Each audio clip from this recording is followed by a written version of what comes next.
when Jewish people create posters calling for the release of child hostages, and those posters are defaced with Hitler moustaches, how does that make people feel?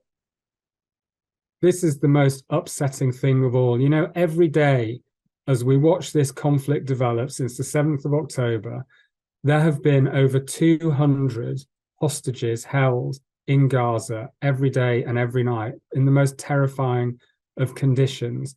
And people might not realize, but almost every Jewish person in Britain will have friends and family who live in Israel. It's a very small, very connected community. So all of us either know people who were caught up in the terror attack, or we know of people. I have friends who lost family in that terror attack, or who have family members who are hostages. And it's absolutely right. We try and keep them in the public mind because those hostages have to be brought home. And when I see people ripping down those posters, it's inhumane. I don't understand the heartlessness of anyone who can do that. Surely we can all support the rights of civilians on all sides of this. And at the heart of this conflict is those hostages, and they have to be brought home. And it's not just members of the public who appear to be tearing down these posters, but we've seen some police officers do it too. You know, to be fair to the police, there have been a couple of occasions where that happened, but the police have said that's not their policy. It was either police officers not following guidance, or there was a very kind of specific one-off situation. We've been in lots of meetings with the police, and we have left them in no doubt about the sensitivity of this issue in the Jewish community. And I hope that we won't see that happening again. You look at these protests, you don't see anyone calling for the Israeli hostages to be released. You don't see anyone condemning Hamas. You hear people chanting for Israel to be destroyed, carrying the most vile anti-Semitic placards. And I don't see anyone else objecting to this. Now imagine how this makes Jewish people in this country feel. We know this doesn't represent how most British people are, but to see it on the streets of our home cities in this country, it's terrifying for a lot of people.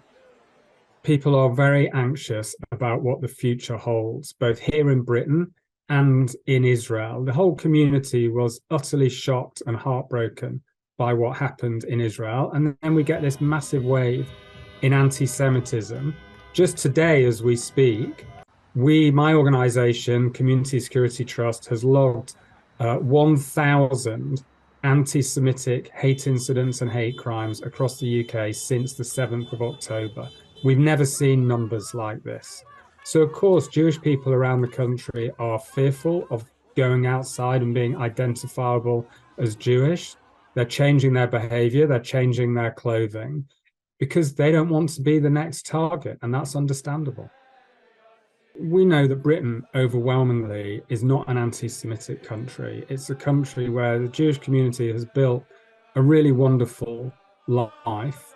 And time and again, when the British people are put to the test, we come out with the right response in situations like this. And most people are appalled by what Hamas did and by the anti-Semitism here in Britain. So my message to wider society is, if you have any Jewish friends, any Jewish workmates or colleagues, you know, tell them that you're with them. Show that support. Ask them how they're feeling. The number of Jewish people I know who've told me how much it meant to them when someone reached out to them like that and just asked them how they are, it has a massive impact. Because the community is hurting right now and can do with all the help and support we can get.